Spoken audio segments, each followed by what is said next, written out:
Tulog na ba kayong lahat? Ako kay hindi pa. Gabi na ngayon. Mga 9 o'clock siguro or 8 plus. Gising pa ako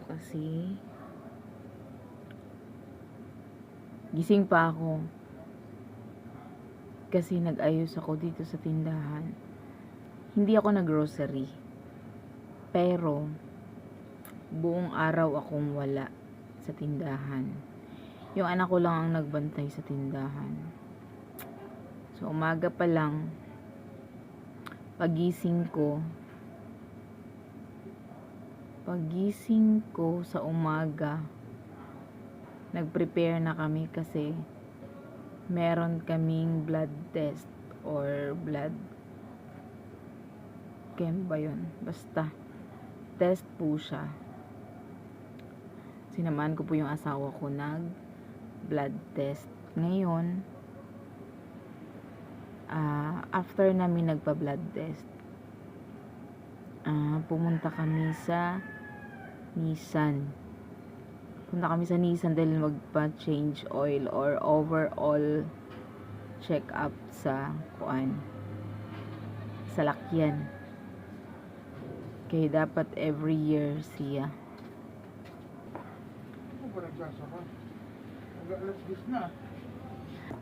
Pagkatapos namin pumunta sa Nissan, ay hindi pala, inantay namin mag overall check up. Inantay namin ng 3 hours.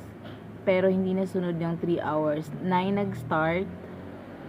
Kasi medyo madami ang nagpa-check up. Medyo madami na pa-check up ng sasakyan. So kami pang 9 o'clock. Dumating kami doon ng 8 o'clock. Kasi medyo malapit lang yun sa amin, mga 15 minutes or 10 minutes makakarating ka na doon sa Nissan Alabang. Ngayon pagdating namin, nakapila pa din kami, pang number 8 po kami. So pang number 8, so tatawagin pa, tingnan pa sa system yung unit na yon, kung ano yung mga ano. Pagkatapos i-check pa yan ng mekaniko. Yung buong sasakyan, check pa yon. Pagkatapos ma-check, bibigyan ka na ng quotation kung magkano ang pwede mong bayaran o magkano yung kailangan mong bayaran. Pwede siyang tumaas ng kaunti pagkatapos na check, or yun lang, pwede siyang tumaas pero hindi siya pwedeng bumaba. Kumbaga ano lang yan, ano bang tawag nun, yung parang partial quotation, parang ganyan. Pero hindi naman nagtaas, baga tama lang yung ano ng mekaniko. So ang sabi nila ay 11:45 tapos na, pero hindi natapos ng 11:45. Ang nangyari, mga 12 or 1 na natapos kasi nag-lunch break ba ang yung cashier, nag-lunch break, pero kami gutom na din kami. Tapos tinawag yung cashier kasi kailangan namin umuwi kasi yung anak namin na bunso mag first communion sa Catholic. Kasi may first communion yung mga bata pag nag-edad ng mga 10 or 11, ganyan. Yung sa Katoliko ay may first communion.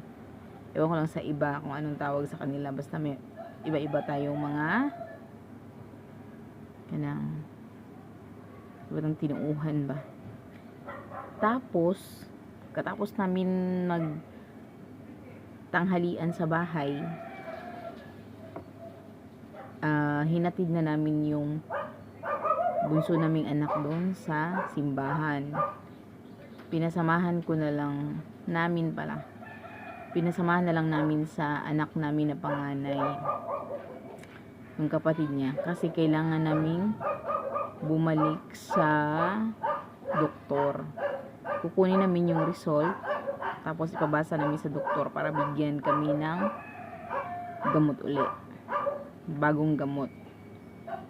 Yung result okay naman. Tapos pag uwi namin, ang swerte din naman kasi konti lang yung tao dun sa clinic. Umuwi na kami. Ay, hindi pala kami umuwi. Pumunta kami, binalikan namin yung mga anak namin dun sa simbahan. Kasi hindi pa sila tapos mag first communion. First communion tao. Ngayon, nagsimba pa kami.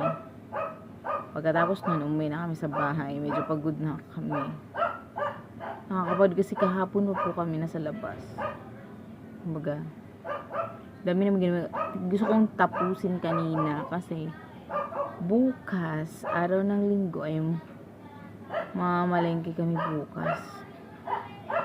Bukas na lang, iingay yung aso namin.